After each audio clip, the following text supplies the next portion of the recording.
Could I have everyone's attention, please? It's about time to get started. I got a couple of minutes after almost.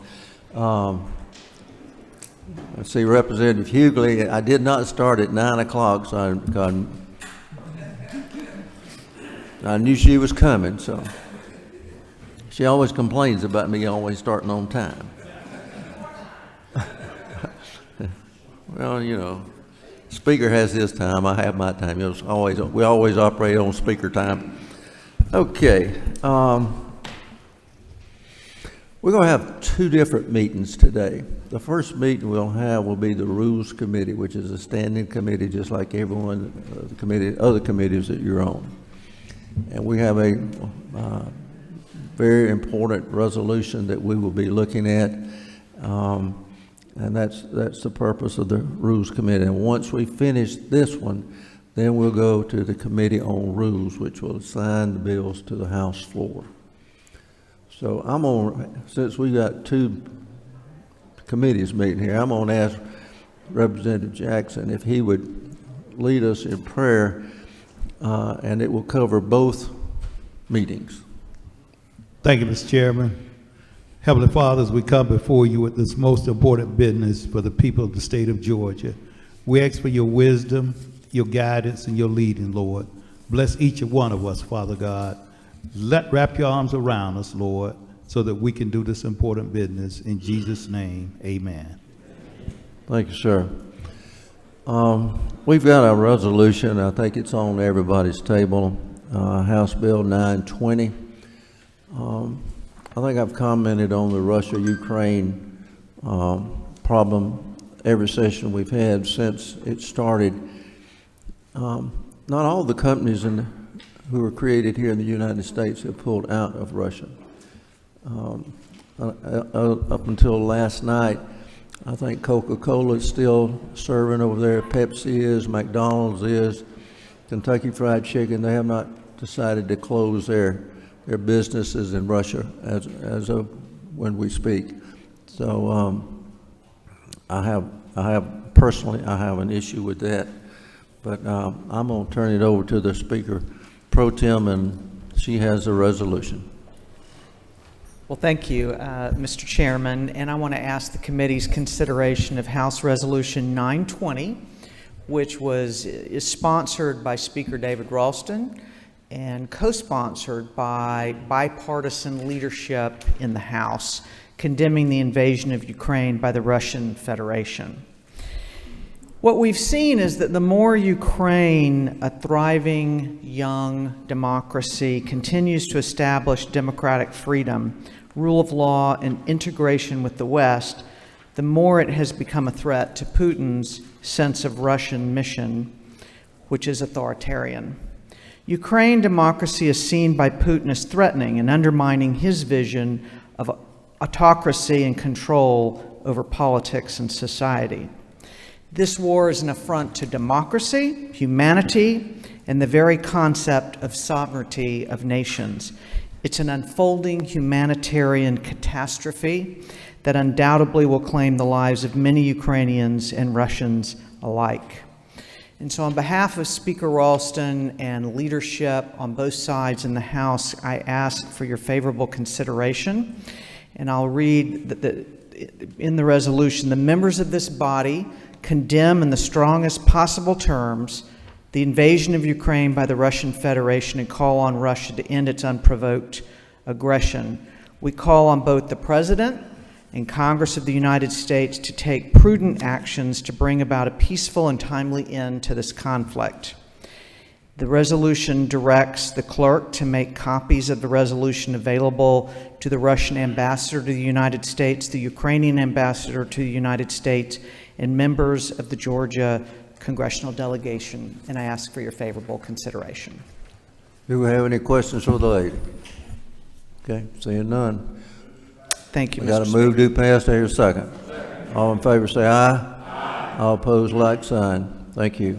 I'm not going to really tell you now what I think of Putin, but it's I was thinking last night, that's dangerous when you're there by yourself and you're thinking. But I was looking at the news and all, first thing that came to my mind that may get in trouble for saying this, but Putin seems to be a protege of Satan, real close to Hitler.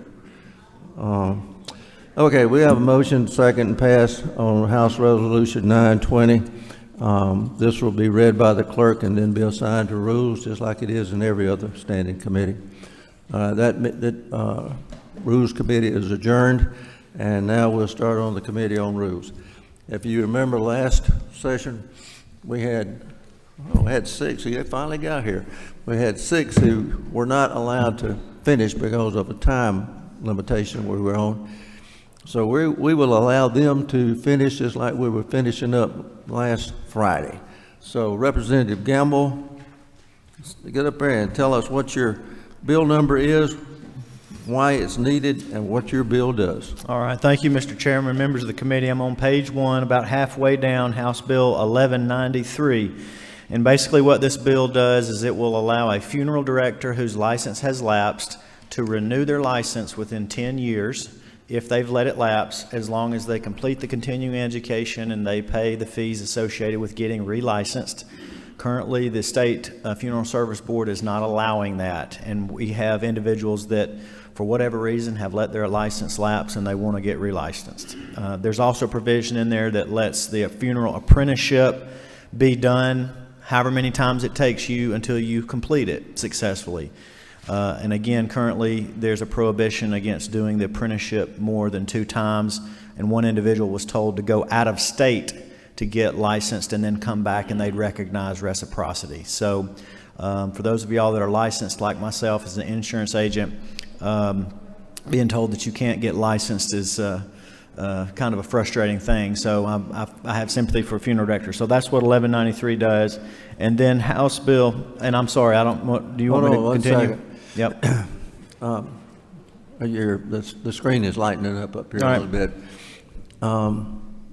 During that 10-year period, and they decide they want to get relicensed, do they have to make up all the training that they missed during that time frame?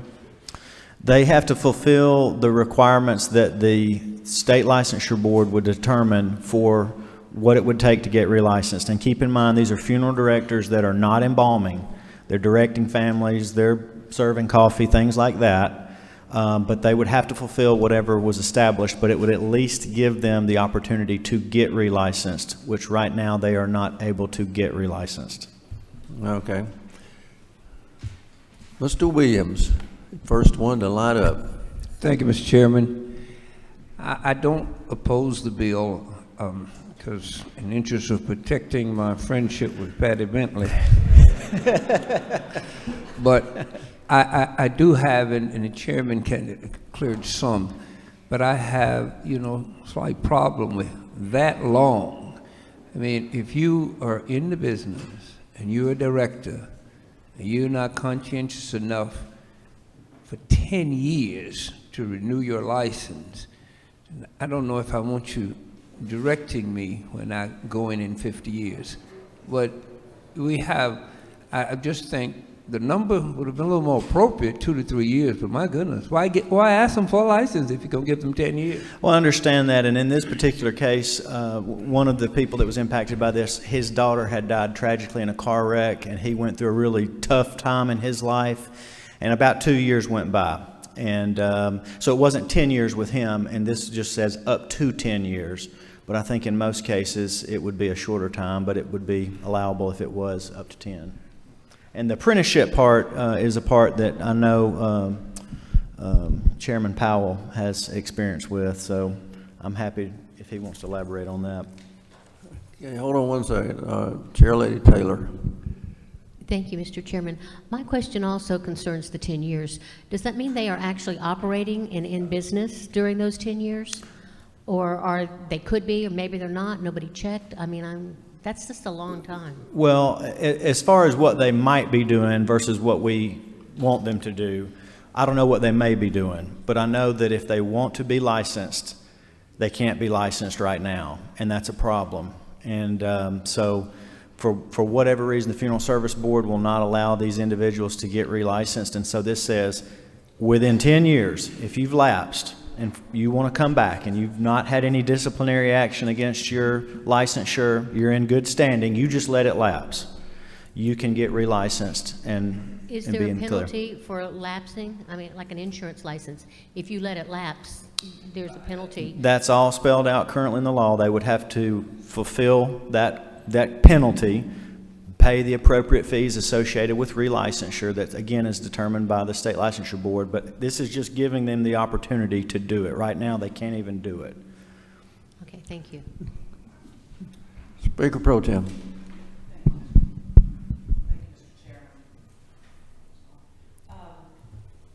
You say funeral directors do not necessarily embalm? Correct. Or do not embalm? The new license for a funeral director requires that you be a licensed embalmer and along with being a licensed funeral director. But there was a point in time prior to those two being joined together that they were two separate licensures. And so some of these individuals that are caught in this conundrum, if you will, are the ones that went through under the old system, and it has just been continued to be honored, even though we have a different process now. And follow-up question, Mr. Chairman. And they, there's a board that will promulgate the rules. Correct. So that we don't have to legislate rules that might change for an industry that's changing. That's Is that correct. right? Well, I mean, it sounds like it's a bill that would cut through some red tape and let some folks get back to work. Right. Thank you. Okay, Chairlady Smith, don't forget, this is not a place to debate this thing. We just need to answer a few questions, so go ahead. Thank you, Mr. Chairman. To the author of the bill, is it not true that you probably should retitle it The Resurrection of the Funeral Directors? So it is endorsed by our funeral caucus, which they've made me an honorary member of, but it did impact a constituent of mine, and it is a real issue that is happening around the state. So.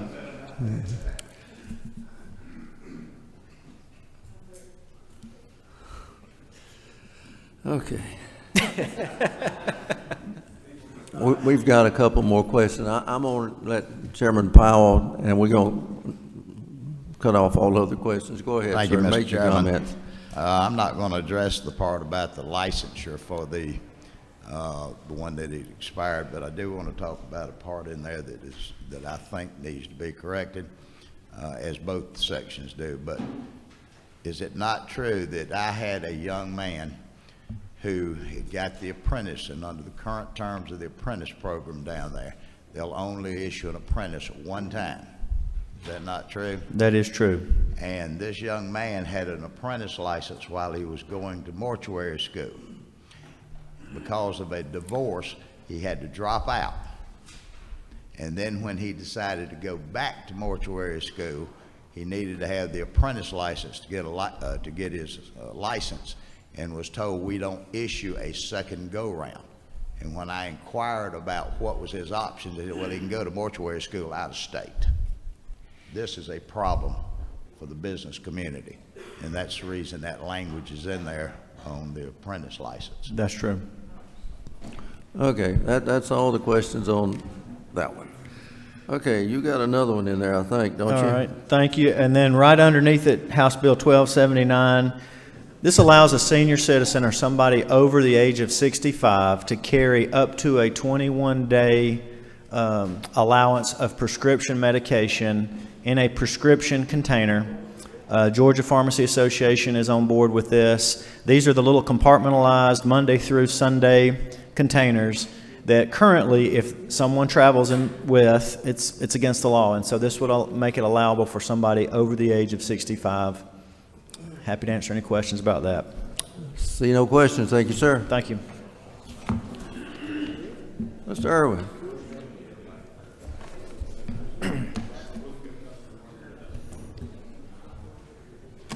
Go ahead. Thank you, Mr. Chairman, and members. The House bill I'm bringing before you is House Bill 830. It's towards Hold on a second, folks. We need to. Okay, go ahead. House Bill 830. It's towards the top of your sheet there. This is a minimum salary compensation for our sheriffs in the state of Georgia. Under the current law, they're paid for one other court. They're given a supplement for one other court other than Superior Court.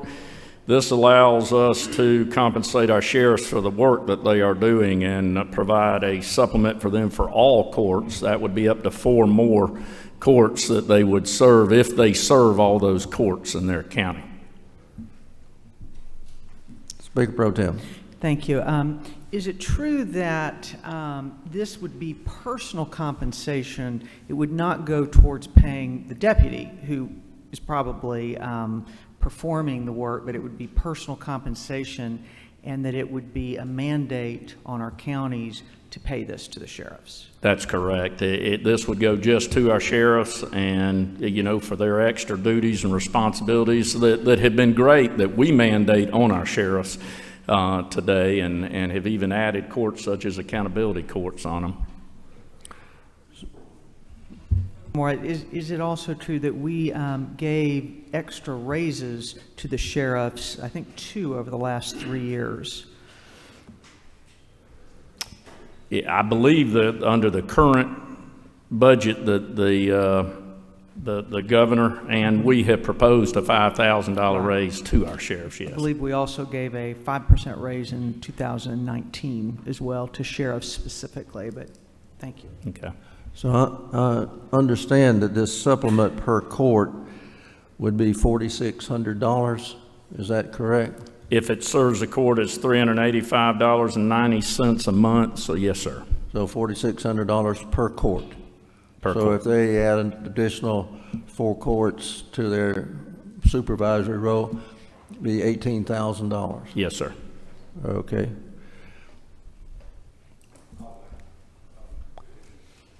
All right. Mr. Fleming. Thank you, Mr. Chairman, and I appreciate the gentleman speaking to me about this bill earlier, and I've been trying to contemplate some of the things we discussed. Have you thought about maybe making this subject to local legislation? In other words, if my sheriff has not gotten the raise he needs from the county commission, that I could, along with my delegation, pass a local bill that would allow for all these supplements rather than doing it in one fell swoop statewide? Have you given that any consideration? Yes, sir, Mr. Chairman, I have. You know, with the group that is arguing with me about this, the only group that's come up would be ACCG on this, and that would be the group that I'm sure, even in local legislation, that I'd have to tackle pretty strong. So, as you could imagine, this would increase on them. But my point would being that if you have a situation, which I know you may very well be dealing with in your county, you could pass this supplement change for your sheriff, but it would allow the rest of us to decide if we needed to do it for ours. That was just my suggestion, something you might think about. Yes. Yeah, that'd be under local legislation. We could do the same thing. Change the general law so Yeah. that it would be up to us under local legislation to affect Right. this change, and and then it could be considered county by county. Yes, sir. Okay. Mr. Williams. Thank you, Mr. Chairman. To both the Pro Tem and to Representative Fleming's questions, I certainly think that it should be local. There are some counties that are really, really hurting, and my problem is, and I don't see it in legislation, but correct me if I'm wrong, what about those low-paid deputies that do the actual work and go out at night and put their lives on the line with all of the things we've done for the sheriffs? What about, there are some deputies don't make the supplement that you're talking about per year, $15,000 in Georgia. I agree with you, Representative, that our deputies are low paid, and it's hard to retain individuals. They'll step to another job to make more money rather than continuing that service. So I think that's something we address too. Okay. All right. Everything's off the board. Thank you, sir. Y'all remember, this is not a place to debate. We're just 60 seconds, you know, not per question. Yes, sir. Go ahead, Mr. Anderson. Thank you, Mr. Chairman. Today, committee, I bring to you House Bill 1385. It's on page 2, 5 down from the top. Out of session, we held a study committee on annexation and cityhood. The final report of that study committee generated 2 pages of recommendations. This bill addresses just a couple of those recommendations. Currently, the code requires that a municipality that annexes property provide map and data information to DCA. That's the only requirement. This bill requires municipalities to provide maps and descriptions to the Department of Community Affairs and to the Legislative and Congressional Reapportionment Office of the General Assembly. It also requires maps be provided in shapefile digital format and authorizes regional commissions to assist municipalities in generation of those maps if needed. See no questions. Thank you, sir. Thank you. One of my caucus friends, cousin, go ahead. Thank you, Mr. Chairman. Bottom first page, HB 1372. This is a call before you dig bill. Some 18 groups and organizations, departments got together for the last 2 years, discussed how to improve the code sections for this bill. It's all about safety for our citizens and safety of the people that do the underground repair or installation of telephone lines, power lines, gas lines, and so on. They came together, updated the code, and everybody's in agreement in that list of 18 organizations, and I'd ask for your favorable consideration. See no questions. Thank you, sir. Mr. Meeks. Thank you, Mr. Chairman, members of the committee. I bring before you today House Bill 1331, about 3/4 way down the front page. It's the governor's bill, Mr. Chairman, as 1331 is the workforce innovation opportunity. You know you shouldn't lead off with that because, go ahead. Thank you, Mr. Chairman. House Bill 1331 is a bill that works with the Workforce Innovation and Opportunity Act. That act is a 4-title funding program. 2 of those 4 titles is currently within the Department of Labor to be administered. 2 of the 4 are currently within the TCSG to be administered. 1 is within the Department of Labor, and 1 remains with the Georgia Vocational Rehabilitation Agency. What we're doing in this bill is moving the Title III funds from the Department of Labor to TCSG to administer the employment services. There are currently offering duplicative services both within the Department of Labor and TCSG. So we're streamlining the program to give unemployed Georgians more tools and more effective tools in order to gain reemployment. Okay, you got a couple of questions. Chairman, illustration. Thank you, Mr. Chairman. To the member, sir, is HB 1331 your first general bill you've had as a floor leader? That is correct, yes, sir. And in your study, sir, have you determined what the original motto of Georgia was, and how does your bill fulfill that purpose? It makes sure, sir, that we're working for others, and the impact that we have today lives for tomorrow. Thank you, sir. Okay, after that, the second question got dropped. Okay, that's it. Thank you, sir. Thank you, Mr. Chairman. Mr. Lim. Thank you, Mr. Chair and members. I have before you today HB 1280. It is at the bottom of the second page under structured rule. This bill regards our statutory provisions governing how county tax commissioners and counties contract with municipalities to collect the municipalities' taxes, fees, and assessments. Currently, and this is the problem, we have an inconsistent 3-tiered system on how this is done that depends on how many tax parcels there are in a county, as well as of last year, because of a problem that arose in my county, Gwinnett, if you have 14 or more municipalities. We also don't actually have a statutory cap at the moment for that. This bill takes those problems and addresses them, first of all, by creating one uniform system where, regardless of where you are in the 159 counties, all 3 of the necessary and relevant parties, that is the county tax commissioner, the county, and the municipality, are required to bargain together and contract. And within that contract, as a nod towards transparency, they will set forth what they're actually collecting fees for. And in addition, we do set a statutory cap at 50% of the minimum salary of the county tax commissioners which is generally dependent on the population in a county. And I will close by saying I really thank Chairman Efstration for having led on this issue, and he was able to bring the Georgia Association of Tax Officials, who represent the tax commissioners, ACCG and GMA to the table, and they all support this bill. Chairman Efstration. Thank you, Mr. Chairman. Thank you, Representative Lim. Isn't it true that at the conclusion of the legislative session last year, in the final 2 days, there was a bill passed out of the Rules Committee to address the issue of compensation of tax commissioners, and that actually an additional tier, you might say, was added to the existing law as a result of that last-minute fix? Is that fair? That's correct, and that was a very necessary fix, and I appreciate us revisiting this issue because I know some people were not satisfied at creating another tier. This bill addresses the problem that arose while making it uniform statewide. And just to the point that you made, due to the work of all the interested parties involved, there's now a compromise between ACCG, the Tax Commissioners Association, and GMA that will allow for one uniform system statewide so that everyone follows the same parameters. Is that correct? That is correct. Thank you. Chairman Stevens. Thank you, Mr. Chairman. I just wanted to point out this is one of the most highly vetted bills that I've been in since Ways and Means, and the gentleman has done an amazing job to get it here.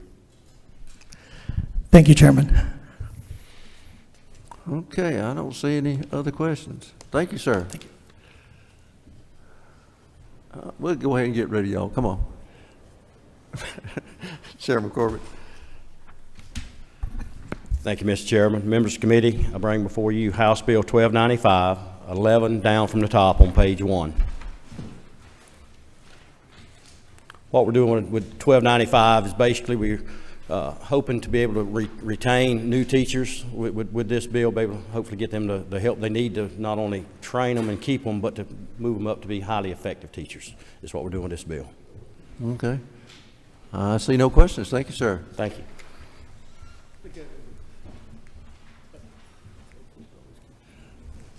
After you, go ahead, sir. Thank you, Mr. Chairman. I just want to make sure I was still part of the family, though. I knew Vance was, but just want to check on that real quick. Okay. I digress. Today, I bring to you House Bill 1357, and this simply requires the Professional Standards Commission to consider any teacher certification program outside of our state which meets accreditation and certification requirements of the PSC. Basically, this is a way for us to get more teachers because we do see a big turnaround on teachers. A lot of them go on to other careers, and we don't see as many making it a career as what they used to. No. I don't see any questions. Thank you, sir. Thank you, Mr. Chairman. Yes, sir. Thank you, Mr. Chair. I'm here to present House Bill 1438. It's a housekeeping bill. Second page. Go ahead. Section 1, it was actually done at the request of Legislative Council.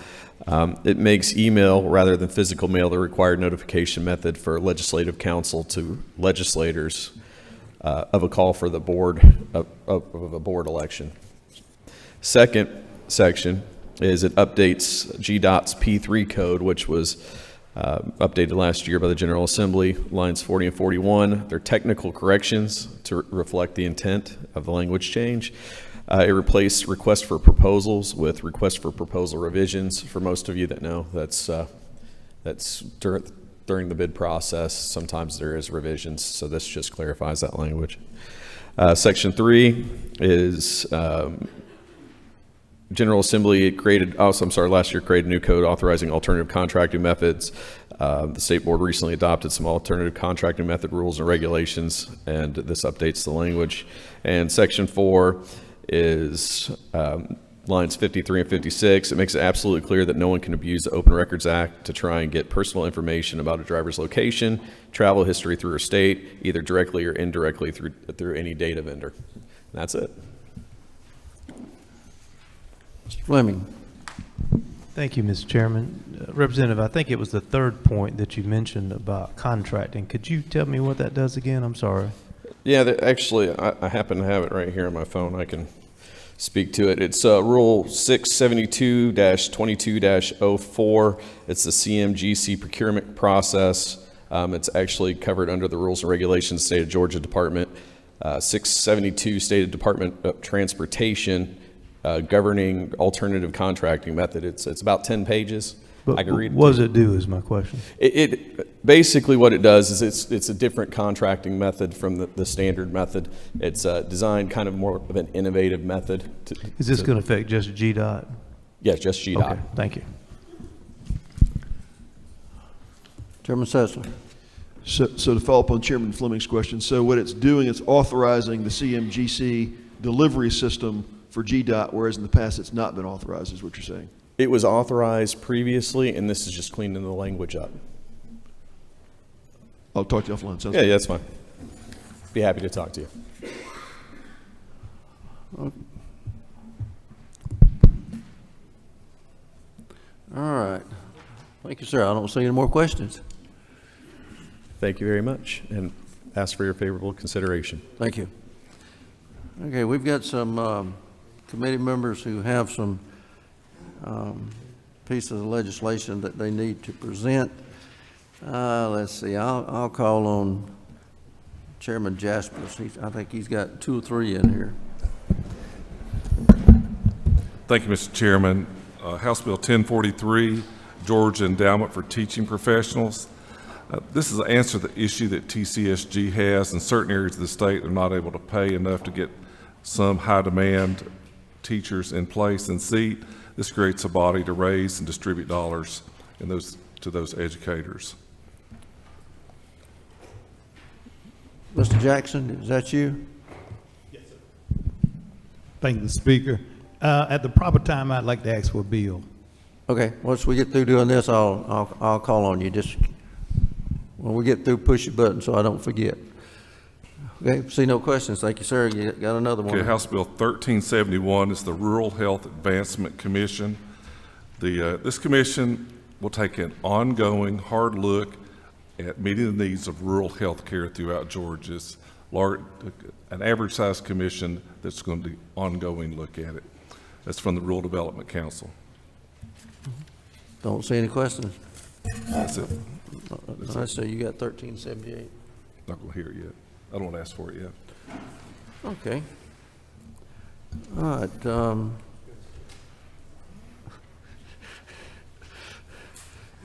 Chairman Stevens, I think you got one, 1382. Thank you, Mr. Chairman. 1381 and 1382 are 2 continuing education pieces, came out of the Rural Development Council that for local water and sewer authorities and redevelopment authorities. See no questions. Okay, do you have 1382 also? Yes, sir. You want to present it? That one is the one for redevelopment authorities. It requires 8 hours of continuing education, 4 hours per year, in order to get One Georgia funding. Okay. Let's see, I got too many on this sheet. I think that looks like about all of them that need to present. Okay. Well, got a couple of items I need to take care of before. I need a move to recommit House Bill 937 back to committee. Got a move and a second. All in favor say aye. All opposed, like sign. It's gone. Okay.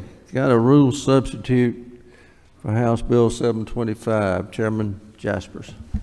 Yes, Mr. Chairman, I'd like to offer a rule substitute to House Bill 725. And what the change does is cleans up the addresses for the different Indian councils across Georgia. It's on the second page. Yeah. The rule substitute, that's all the rule substitute does. That has no effect on the rest of the bill. It just changes the address in this particular case. Okay. Do I hear a move? Got a move and second. All in favor say aye. All opposed, like sign. But this is LC 442045S. That is the LC 442045S. For the rule substitute of House Bill 725. Okay. Yes, sir. It's yours. Thank you, Mr. Chairman.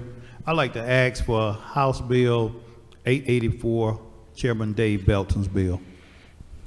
Did he pay you to do that? I saw him. I see him sitting back there in the back of the room. You know what I'm saying? Okay. I guess now's the time to look at the calendar for the 26th legislative day. You know, when you get 26, that means you only have 14 left. Okay. So that's Wednesday, the 26th, which is tomorrow. And for any of you who have not qualified yet, I may take your bill off.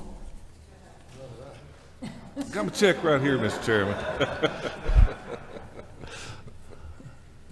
Chair Lady Taylor. Thank you, Mr. Chairman. I'd like to ask for House Bill 839. Oh, okay. Very good. All right. Well, I don't see any more buttons pushed, so I guess now we can set the calendar for the 26th legislative day. House Bill 849. Do I hear a move? Got a move and a second. All in favor say aye. All opposed, like sign. Chairman Belton, you can get up and leave now. It's House Bill 884. Do I hear a move? Got a move and a second. All in favor say aye. All opposed, like sign. It's on. House Bill 1043. Do I hear a move? Got a move and a second. All in favor say aye. All opposed, like sign. It's on. House Bill 1279. Do I hear a move? Got a move and a second. All in favor say aye. All opposed, like sign. You know, right now, you know, us old folks who have to have a lot of prescriptions, you know, when you go to travel, if you just have one of these little plastic cups that you buy at the pharmacy, you know, for each day, depending on the police officer, they can stop you. Of course, I hope they won't stop and check you just for that. There should be something else you've done. Okay, 1279 just passed. It's on for tomorrow. House Bill 1295. Do I hear a move? Got a move and a second. All in favor say aye. All opposed, like sign. It's on. House Bill 1357. Do I hear a move? Got a move and a second. All in favor say aye. All opposed, like sign. It's on. House Bill 1371. Do I hear a move? Got a move and a second. All in favor say aye. All opposed, like sign, unless he does not qualify today. House Bill 1372. Do I hear a move? Got a move and a second. All in favor say aye. All opposed, like sign.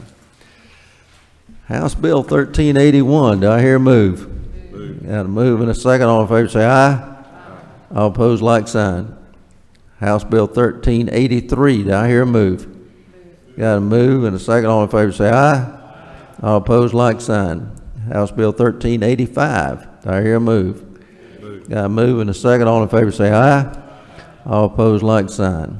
House Bill 1396. Do I hear a move? Got a move and a second. All in favor say aye. All opposed, like sign. House Bill 1406. Do I hear a move? Did you say move? Move. Okay, just wanted to be sure you said move. Okay. Got a move and a second. All in favor say aye. All opposed, like sign. We're almost finished, folks. House Bill 1455. Do I hear a move? Got a move and a second. All in favor say aye. All opposed, like sign. House Bill 1280. Do I hear a move?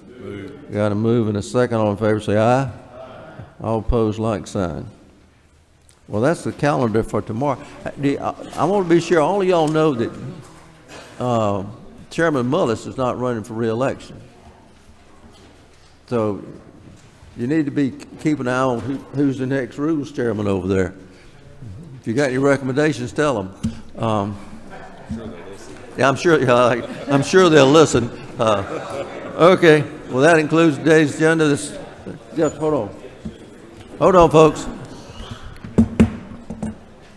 I have a suggestion. Why don't we let you be rules chairman for the House and the Senate?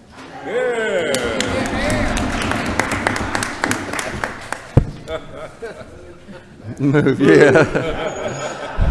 Okay, I think it's time to adjourn, y'all. See y'all tomorrow.